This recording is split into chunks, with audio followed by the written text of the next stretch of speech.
Oke, terima kasih buat neng-neng yang cantik jelita sudah berkenan bergabung meramaikan acara hiburan.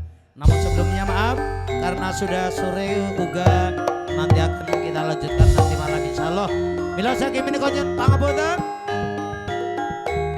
Wontenipun lalipur tipun cakapi semanten namung saged ngaturken sugeng sonten sugeng terus sawetawis mugi saged pepanggihan malih wonten ing mangke dalu kanthi wilujeng boten manggihalan setunggal punapa kanthi katutupasan hamdalah alhamdulillahirabbil alamin billahi taufiq wal hidayah wassalamualaikum warahmatullahi wabarakatuh.